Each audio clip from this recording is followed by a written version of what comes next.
नमस्कार दोस्तों, चलिए हम इस वीडियो में 9वीं क्लास का तिमाही एग्जाम का सोशल साइंस का ओरिजिनल क्वेश्चन पेपर का ऑब्जेक्टिव क्वेश्चन करा देते हैं और लास्ट में आपको सब्जेक्टिव क्वेश्चन भी दिखा देंगे। ठीक है ना।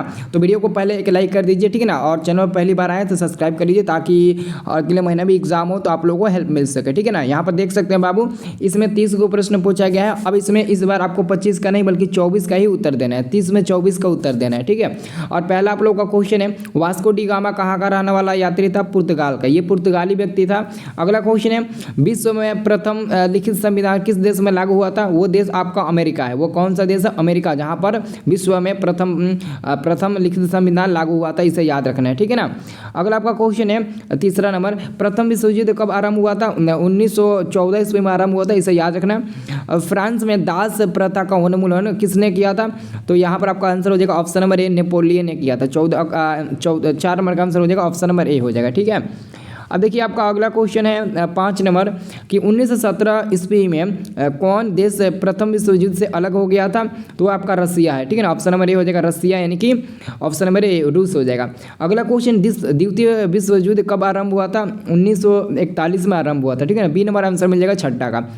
छठा का नहीं, बी नंबर नहीं होगा, छठा का आंसर ए नंबर होगा। ए नंबर 1939 में।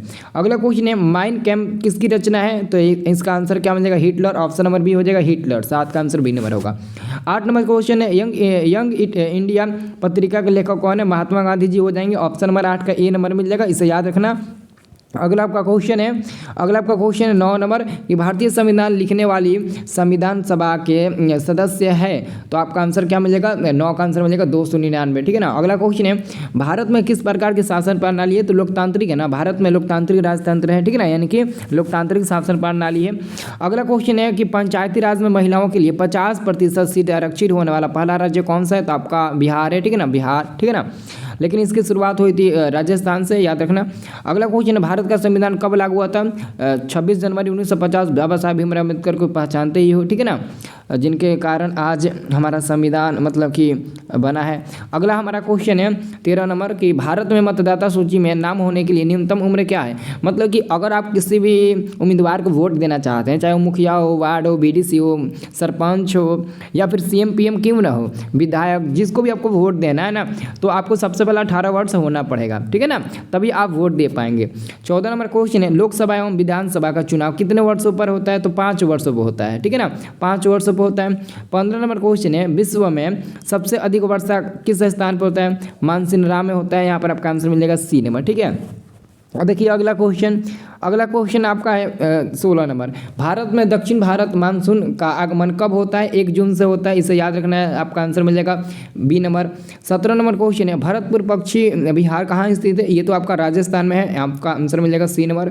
भारत में सर्वाधिक साक्षर दर किस राज्य की है? तो केरल राज्य का हो जाएगा। ऑप्शन नंबर आपका डी हो जाएगा केरल। ठीक है ना। अगला क्वेश्चन है, भारत में वन जीव संरक्षण अधिनियम कब लागू हुआ था?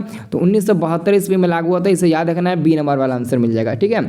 अगला क्वेश्चन है 19 नंबर कि भारत में वन्य जीव संरक्षण कब लागू हुआ था? 1972, ये तो बता दिए। अगला क्वेश्चन 20 नंबर है कि प्रति 1000 पुरुषों पर महिलाओं की संख्या को क्या कहते हैं? तो सेक्स रेशियो कहते हैं, जिसको हम लोग लिंगानुपात बोलते हैं हिंदी में। ठीक है ना, और इंग्लिश में सेक्स रेशियो बोलते हैं। ठीक है ना, याद रखना।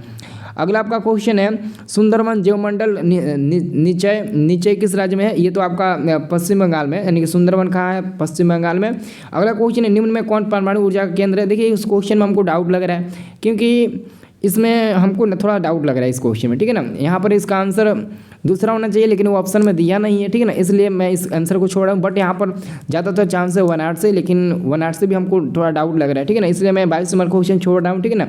और अगला क्वेश्चन आपका 23 नंबर, तुतिकोरिन में 1997 में एक गैस का रिसाव हुआ था और उस गैस से मतलब कि ना एक बीमारी उत्पन्न हुई थी और उसी बीमारी का नाम बताना है। ठीक है ना, तो जैसे उल्टी होना, छाती में जलना, ये सब। एंथ्रेक्स क्या है? तो बाबू यह एक गंभीर रोग होता है। 24 का आंसर आपका ए नंबर मिलेगा।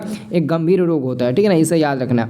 अगला क्वेश्चन है आपका 25 नंबर, गरीबी रेखा से रहना क्या कहलाता है? गरीबी का सूचक कहलाता है। 26 नंबर क्वेश्चन है, बिहार में पाई जाने वाली बेरोजगारी क्या है? इनमें से कोई नहीं, डी नंबर वाला मिल जाएगा। देश की प्रमुख आर्थिक समस्या क्या है? तो गरीबी तथा नहीं, देश की मतलब आर्थिक समस्या उच्च शिक्षा, यानी कि हमारे देश में बहुत मतलब कि ऐसे लोग हैं जिनको हायर एजुकेशन नहीं मिली है, हायर एजुकेशन उनके पास नहीं है। मनुष्य की मूलभूत आवश्यकता क्या है? तो आपका आंसर मिल जाएगा डी नंबर। एक मनुष्य के लिए क्या चाहिए? रहने के लिए घर चाहिए, समाज में बात करने के लिए एजुकेशन चाहिए, खाने के लिए भोजन चाहिए, पहनने के लिए वस्त्र चाहिए, इसके अलावा कुछ नहीं चाहिए ना। तो आंसर आपका मिल जाएगा डी नंबर। अगला आपका क्वेश्चन है, बिहार राज्य के किस जिले का जनसंख्या सबसे अधिक है? पटना, और पटना का प्रति व्यक्ति आय भी ज़्यादा होता है। बिहार में अशिक्षित की संख्या करीब निम्न में से कितना प्रतिशत है? करीब 50 से ऊपर है, इनके 47 नहीं बल्कि 53%, ठीक है ना। तो आंसर में आपको 30 तक बता दिया, इसमें से आपको 24 का ही उत्तर देना है। देख लेना कौन कौन आपको बढ़िया से मतलब याद रहता है, वही आप लोग टिक लगाइएगा, ठीक है ना। तो सब्जेक्टिव क्वेश्चन अब आपको चाहिए ना, तो बाबू सब्जेक्टिव क्वेश्चन अभी अपलोड कर रहे हैं, ठीक ना। सब्जेक्टिव क्वेश्चन के लिए थोड़ा सा 1 से 2 मिनट भी कम से कम समय दो। देखिए कहीं अपलोड भी हो गया होगा, क्योंकि मैं लिख रहा था सब्जेक्टिव क्वेश्चन आपको बताने के लिए, ठीक है। चलिए बहुत बहुत शुक्रिया, धन्यवाद। चैनल को सब्सक्राइब कर लीजिएगा आप लोग, ठीक है।